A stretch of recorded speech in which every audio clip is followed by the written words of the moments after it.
Αυτή είναι μια BMW σειρά 5 E39 και ίσως είναι το καλύτερο σεντάν που έχει βγει ποτέ. Αν σας αρέσουν τα βίντεο με ξεχωριστά και ενδιαφέροντα αυτοκίνητα όπως συγκεκριμένο, κάνε subscribe στο κανάλι. Επίσης, εκτιμώ ιδιαίτερα εσείς όλοι που κάνετε like και hype το βίντεο γιατί βοηθά το κανάλι να διαδοθεί. Αν θεωρείς πως το αυτοκίνητό σου είναι κάτι το μοναδικό, κάτι το ασυνήθιστο, στείλε ένα mail εδώ, προκειμένου να συνοηθούμε και να το παρουσιάσουμε στο YouTube για να το δει ο κόσμος.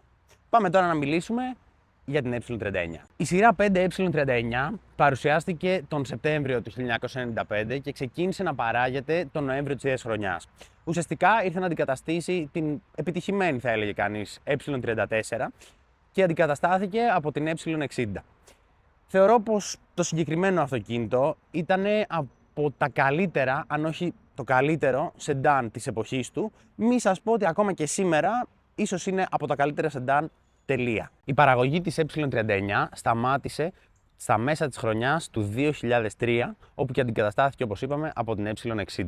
Επιπλέον, το Σεπτέμβριο του 2000 παρουσιάστηκε η έκδοση facelift του συγκεκριμένου αυτοκινήτου, όπου παρακάτω θα σας πω και τι προσθέθηκε και τι αφαιρέθηκε από αυτή την έκδοση. Ακόμη, το αυτοκίνητο παρήχθη σε δύο τύπους αμαξωμάτων. Ο ένας είναι το σεντάν, το οποίο βλέπετε εδώ πέρα, και η άλλη έκδοση είναι το touring, όπως τη βλέπετε εδώ. Η συγκεκριμένη σειρά 5, θέλω να σας πω πως υπάγεται στην κατηγορία του δρομέα μεγάλων αποστάσεων. Ουσιαστικά το αυτοκίνητο αυτό, όπως και πολλά άλλα τα οποία έχω παρουσιάσει στο κανάλι, είναι Autobahn Cruisers. Είναι φτιαγμένα προκειμένου ο επιχειρηματίας από το Μόναχο να μπαίνει στην Autobahn, να μπαίνει στην αριστερή λωρίδα, να πηγαίνει με 200 και να ανεβαίνει στη Φραγκφούρτη για το επαγγελματικό του ραντεβού. Επιπλέον, θεωρώ πως το συγκεκριμένο αυτοκίνητο είναι ανάμεσα στην τριάρα και την εφτάρα, δηλαδή από τη μία η τριάρα είναι λίγο πιο sport focus, όπου η εφτάρα είναι φτιαγμένη προκειμένου να την οδηγεί κάποιος άλλος για σένα και εσύ να κάθεσαι στο πίσω κάθισμα, και η πεντάρα, η οποία πεντάρα είναι κάτι ενδιάμεσο. Ναι, μεν είναι ένα πολυτελές αυτοκίνητο, ναι, μεν έχει όλα τα αξεσουάρ, τις τεχνολογίες τις οποίες πρέπει να έχει ένα αυτοκίνητο σαν κι αυτό, όμως δεν χάνει το sport pedigree το οποίο έχει μια πραγματική BMW. Πάμε τώρα να δούμε μερικά εξωτερικά χαρακτηριστικά της BMW σειράς 5 E39, μετά θα δούμε το εσωτερικό του και στο τέλος θα το οδηγήσουμε. Παρατηρείτε την πρόσωψη της E39. Όπως είπα και προηγουμένως, το αυτοκίνητο είχε μια facelift έκδοση, όπου είναι και το συγκεκριμένο το οποίο έχουμε εδώ πέρα. Η έκδοση facelift ουσιαστικά παρουσίασε αλλαγές στον προφυλακτήρα και στα φώτα, στις οποίες όμως αλλαγές αυτές μπορούμε να βρούμε μια από τις πιο σημαντικές αλλαγές τις οποίες έχει κάνει η BMW ever στα αυτοκίνητά της. Η αλλαγή αυτή είναι η προσθήκη των Corona Rings ή, όπως είναι γνωστά στον κόσμο της αυτοκίνησης, τα Angel Eyes. Τα Angel Eyes είναι μια μόδα η οποία ξεκίνησαν από το συγκεκριμένο αυτοκίνητο το 2000, όπου βγήκε και η έκδοση facelift του, όπου μπήκαν φυσικά από την BMW, και όπως γνωρίζετε όλοι όσοι είστε της BMW, ουσιαστικά από την εκκίνηση που ήταν η E39 με την έκδοση facelift, αλλά και για τα επόμενα 20 χρόνια, η BMW υιοθέτησε τα Corona Rings και τα διατήρησε σε όλο της το line-up.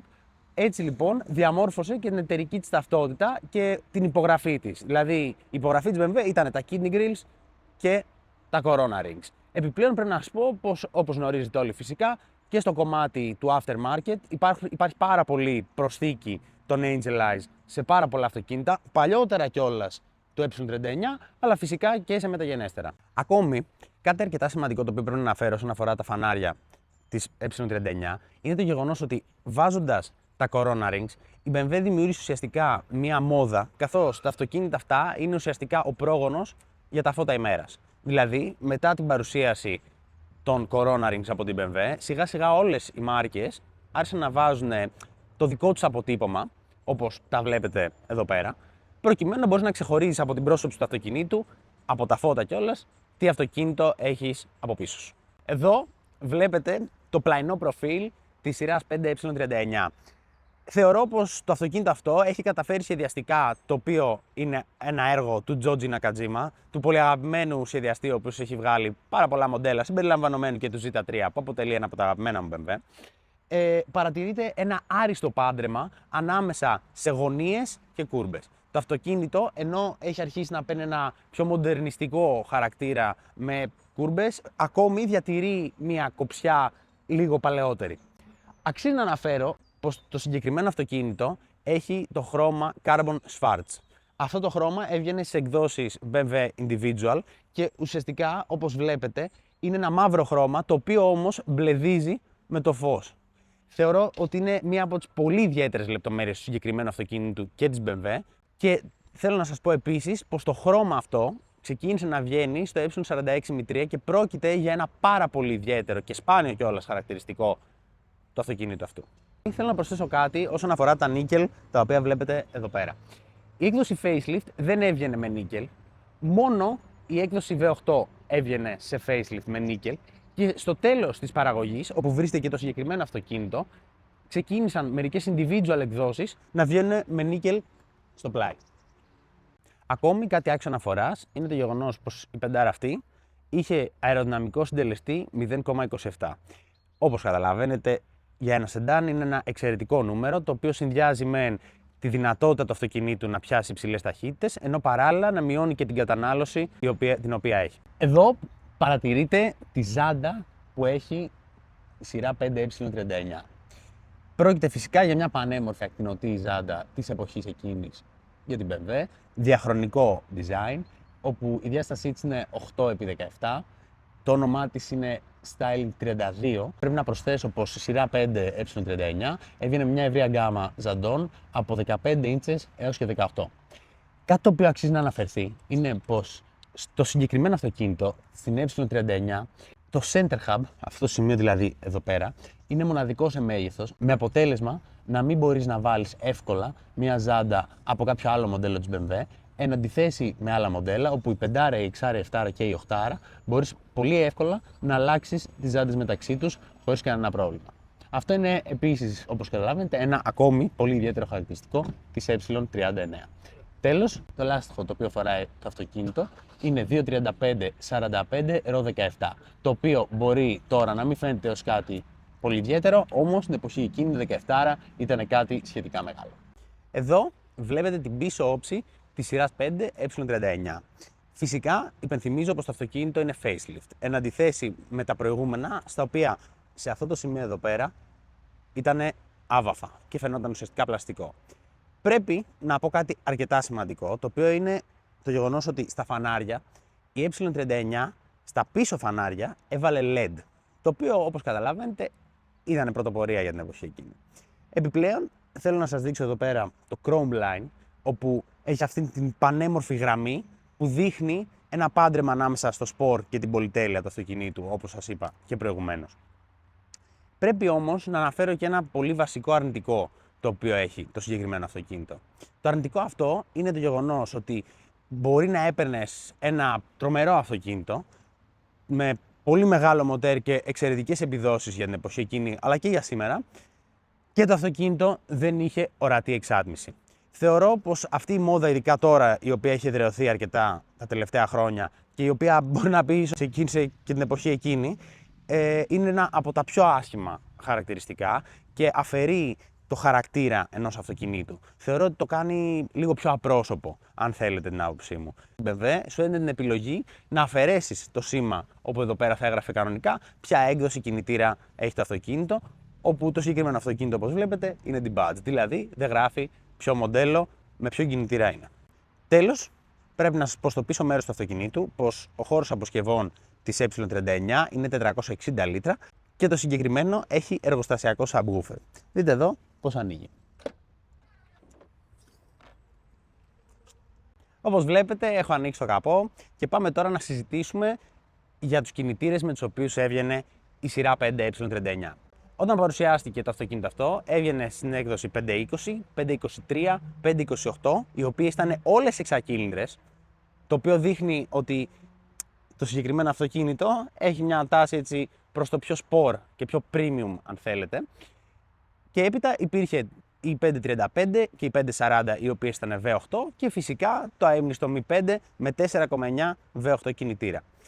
Στην έκδοση facelift, στο 520 η επιλογή γύρισε από δίλητρο στο να υπάρχει και ένας κινητήρας 2200 κυβικών Το 523, παρά το γεγονός ότι ήδη ήταν 2,5 λίτρο, άλλαξε το όνομά του και έγινε από 523 525 και προσθέθηκαν και 20 άλογα στην επίδοση του κινητήρα. Η 528 έγινε 530, η 535 και η 540 παρέμειναν ίδιες, όπως επίσης και το Mi 5. Ας προχωρήσουμε όμως τώρα και στο κομμάτι που έχει το περισσότερο ενδιαφέρον, αν θέλετε, το συγκεκριμένο αυτοκίνητο που έχουμε εδώ, το γεγονός ότι είναι diesel. Την εποχή εκείνη, ειδικά στην Ελλάδα, το diesel δεν ήταν τόσο διαδεδομένο. Και στην Ευρώπη, βέβαια, που ήταν διαδεδομένο, δεν ήταν συνυφασμένο με τις επιδόσεις. Αντίθετα, ήταν συνυφασμένο φυσικά με την οικονομία καυσίμου και με την αξιοπιστία. Όμως, η BMW στο E39 πρόσθεσε μέσα σε αυτά τα δύο και τις επιδόσεις. Αυτή η πρώτη προσπάθεια που έγινε ήταν στο E34 η έκδοση 525 TDS, όμως, εδώ βλέπετε την πρώτη πολύ αξιόλογη προσπάθεια της BMW στο E39. Η συγκεκριμένη έκδοση κινητήρα είναι η 530D, όπου είναι ένας εξακύλινδρος σε σειρά κινητήρας, 193 άλογα και 41 κιλά ροπής. Πολύ αξιόλογα νούμερα, όπως καταλαβαίνετε, από άποψη επίδοσης. Και φυσικά πρέπει να σας πω πως οι άλλες εκδόσεις diesel ήταν η 525D και η 520D, όπου άξιο αναφοράς είναι το γεγονός ότι η μόνη τετρακύλινδρη έκδοση όπου έβγαινε η E39 και σε diesel και σε βενζίνη ήταν η 520D. Προτού βγάλει την έκδοση facelift, όπου και αυτή έγινε εξακύλινδρη. Στο κομμάτι του κινητήρα του συγκεκριμένου αυτοκινήτου είναι το γεγονός πως και εδώ ήταν η αφετηρία της BMW σε ένα ταξίδι για πιο sport diesel. Τι εννοώ? Ο κινητήρας εδώ, ο 530D, όπως και όλοι φυσικά οι διζελοκινητήρες της E39, ήταν turbo. Έπειτα όμως, η BMW στην E60, η ανώτατη έκδοση με την οποία έβγαζε diesel κινητήρα ήταν η 535D, όπου ουσιαστικά μπήκανε δύο turbo, ενώ στις εκδόσεις F10 και G30 η BMW έφτασε να τις βάλει στη σειρά M50D, δηλαδή να μπει ουσιαστικά και στην γκάμα της M, βάζοντας 3 ή και 4 τουρμπίνες σαν επιλογή στην έκδοση αυτή. Το μότο της εποχής εκείνης για την BMW ήταν πως η αληθινή δύναμη δεν συμπιέζεται. Άλλο που τώρα αυτό έχει αλλάξει, αλλά δεν πειράζει. Ουσιαστικά όλοι οι βενζινοκινητήρες έβγαιναν ατμοσφαιρικοί και αυτό διήρκησε, για να είμαστε ακριβείς, μέχρι και μετά σχεδόν το 2010. Βρισκόμαστε τώρα στο εσωτερικό της E39.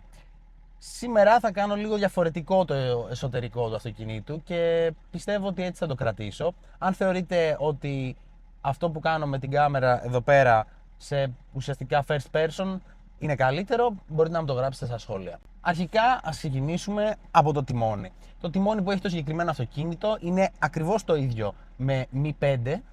Η μόνη διαφορά είναι ότι στις ραφές εδώ πέρα το Mi 5 είχε μπλε και κόκκινες ραφές, ενώ εδώ πέρα είναι τηρεί τα χρώματα ουσιαστικά του εσωτερικού, και ο λόγος για τον οποίο είχε αυτό το τιμόνι είναι επειδή είναι individual έκδοση.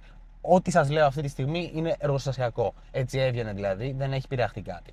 Ο πίνακας των οργάνων είναι φυσικά τυπικός 90s και early 2000s BMW πίνακας. Φυσικά έχει τη στάθμη του καυσίμου σε λίτρα παρακαλώ. Το χιλιομετρητή, το στροφόμετρο παρέα με κατανάλωση στιγμιαία. Φυσικά κάτω από τα όργανα βρίσκεται η τυπική οθόνη η οποία είχε βάλει BMW στα περισσότερα μοντέλα της εποχής εκείνης, η οποία περιέχει φυσικά το check control και τον υπολογιστή του ταξιδιού. Ένα από τα συγκεκριμένα χαρακτηριστικά τα οποία σε αυτό το αυτοκίνητο είναι πραγματικά ασύλληπτο και έπαθα την πλάκα με το που το είδα, είναι η ποιότητα των δερμάτων και συνολικά του σαλονιού. Βλέπετε εδώ πέρα τα ξύλα, τα οποία είναι μαύρα, και αυτό έχει να κάνει φυσικά με το γεγονός ότι το αυτοκίνητο είναι το individual pack, και θέλω να δείτε επιπλέον το πόσο όμορφα είναι τα δέρματα τα οποία έχει. Είναι πραγματικά της εποχής του και όταν μπαίνεις μέσα μυρίζει αυτό το δέρμα, όπου είναι αείμνηστη μυρωδιά της BMW των 2000s και των late 90s. Η BMW σειρά 5 E39, όπως και αν δεν κάνω λάθος όλα τα γερμανικά αυτοκίνητα από την εποχή εκείνη και μέχρι και σήμερα, βρίσκονται σε αυτήν την ιδεολογία πως ξεκινάς με ένα βασικό αυτοκίνητο και μετά μπορείς να προσθέτεις επιλογές όσο έχεις χρήματα και όρεξη φυσικά να το κάνεις, σε τέτοιο βαθμό όπου μπορείς να καταλήξεις οι επιλογές του αυτοκινήτου να κοστίζουν όσο κοστίζει για παράδειγμα ένα απλό μικρό hot hatch. Το οποίο Είναι πάγια γερμανική πολιτική, η οποία εμένα, αν θέλετε και την άποψή μου, είναι και λίγο εκνευριστική. Όμως αυτό όλο γίνεται στο φάσμα του customization και η αλήθεια είναι ότι έτσι προκύπτουν πολύ μοναδικά αυτοκίνητα. Τα καθίσματα είναι ηλεκτρικά.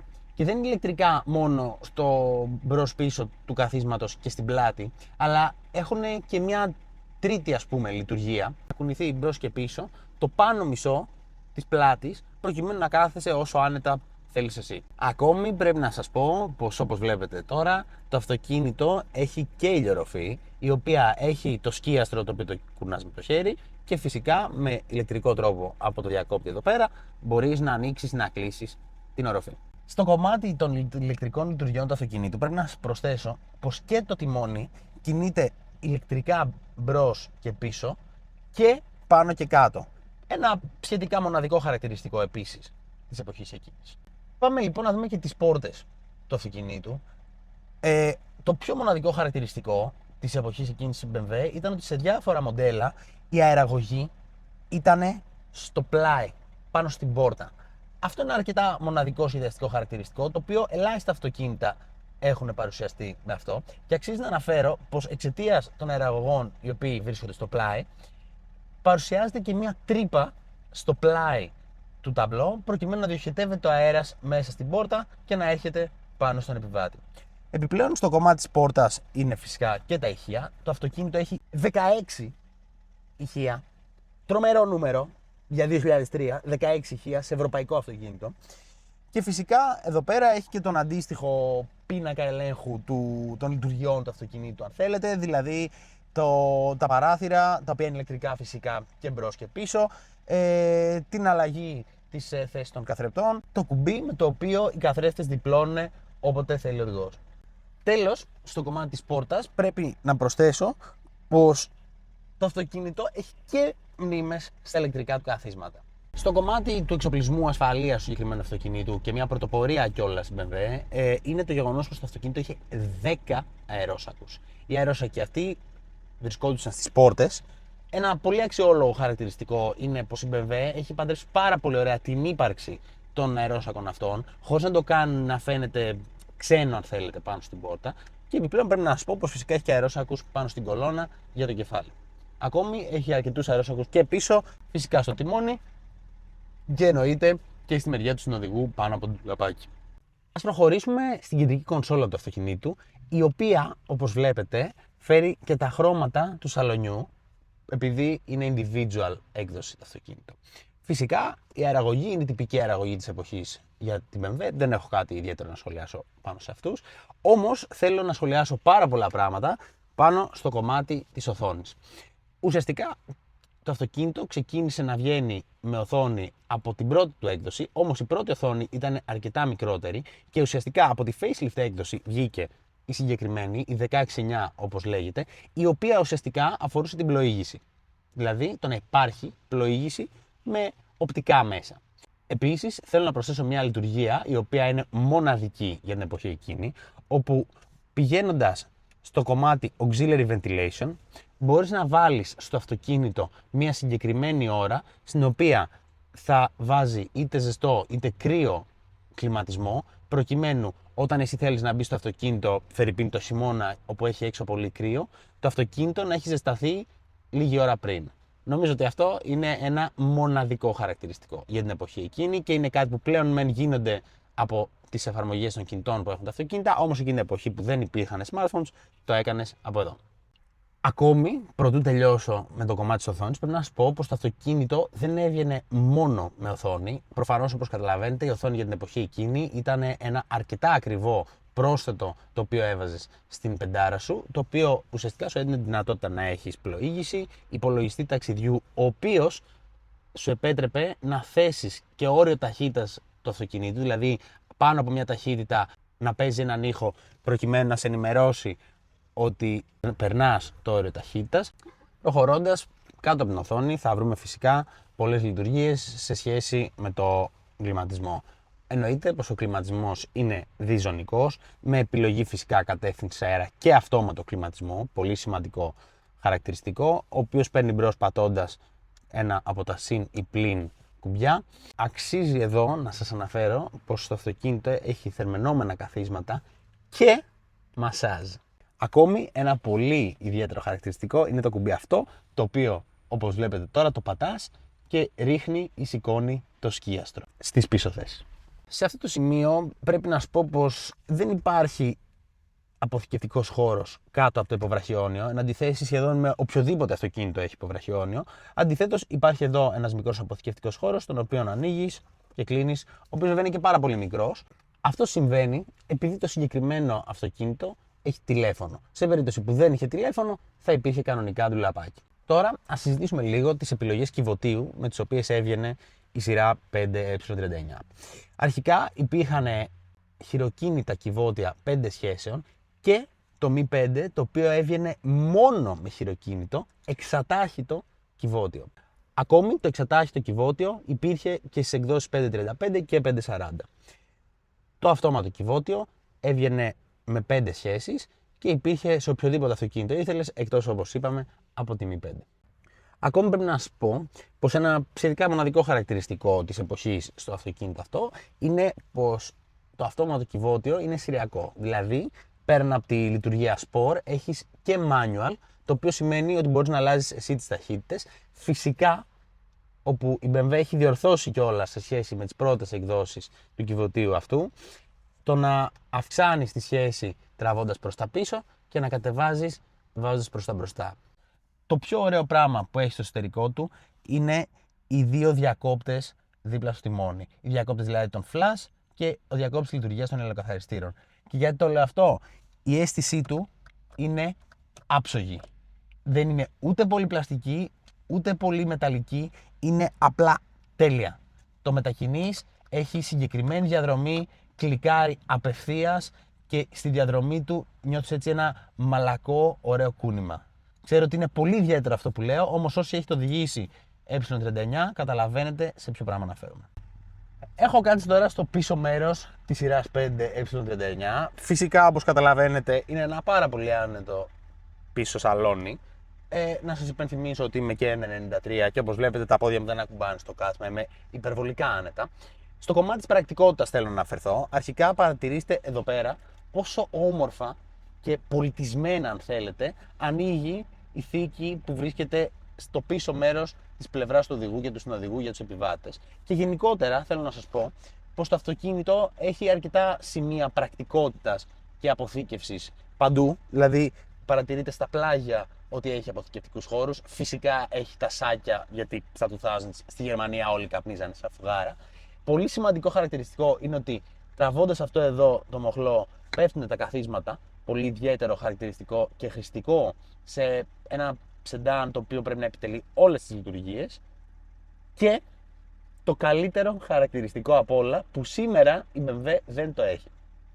Όπως βλέπετε, το αυτοκίνητο έχει σκίαστρο στο παράθυρο των επιβατών και από τις δύο πλευρές. Και έχει και δεύτερο σκίαστρο, όπως βλέπετε σε αυτό το σημείο εδώ, για το μικρό κομματάκι αυτό του παραθύρου που είναι το Hofmeister King, προκειμένου να υπάρχει πλήρης σκίαση από τον ήλιο.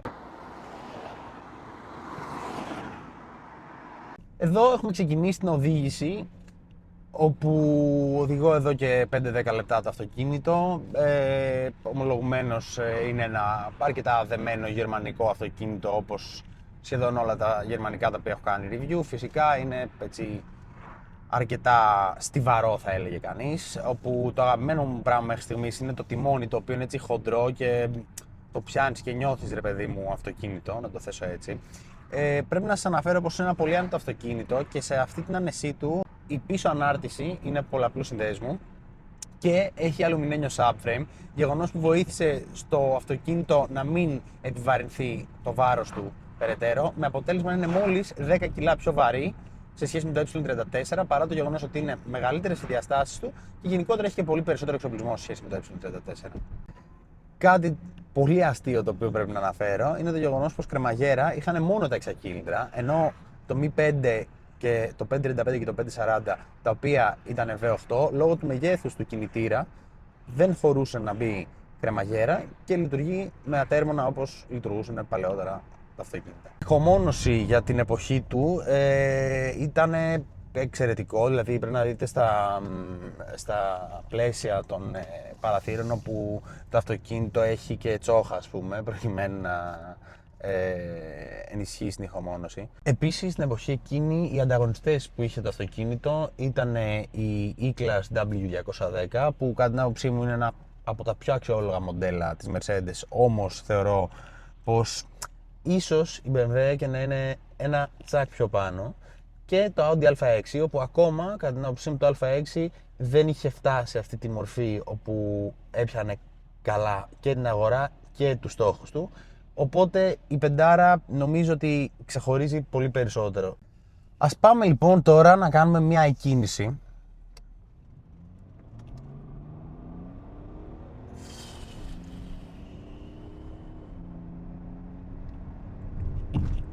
Ουφ. Λοιπόν, το αυτοκίνητο έχει torque converter, μετατροπέα ροπής, όπου μπορείς να δεις δηλαδή και οδηγικά το πώς επηρεάζει την αλλαγή των σχέσεων. Φυσικά, όντας diesel, turbo diesel για την ακρίβεια, η ροπή του στα χαμηλά είναι εξαιρετική και γενικότερα όταν θες να δώσεις τον γκάζι είναι εκεί, δεν είναι ότι πρέπει αμέσως να κατεβάσει τα σχετικά, δηλαδή το δίνει πολύ ωραία συνολικά. Βλέποντας έτσι μια ολοκληρωμένη εικόνα στο αυτοκίνητο, νομίζω ότι είναι μια τέλεια μίξη, αν θέλετε, ανάμεσα στο πιο sport και το πιο έτσι comfort της BMW, όπως είπα και προηγουμένως, δηλαδή να έχει μεν το sport της τριάρας, αλλά να έχει και τα comfort της επτάρας, οπότε θεωρώ ότι ο συνδυασμός αυτός τον έχει πετύχει η BMW στην E39 εξαιρετικά κιόλας. Αυτά λοιπόν όσον αφορά τη σειρά 5 E39. Θεωρώ πως η E39 είναι ένα αυτοκίνητο που σίγουρα θα γίνει μελλοντικό classic και πως πραγματικά είναι ίσως από τις πιο άξιες προσπάθειες της BMW στην κατηγορία αυτή. Τα λέμε στο επόμενο βίντεο.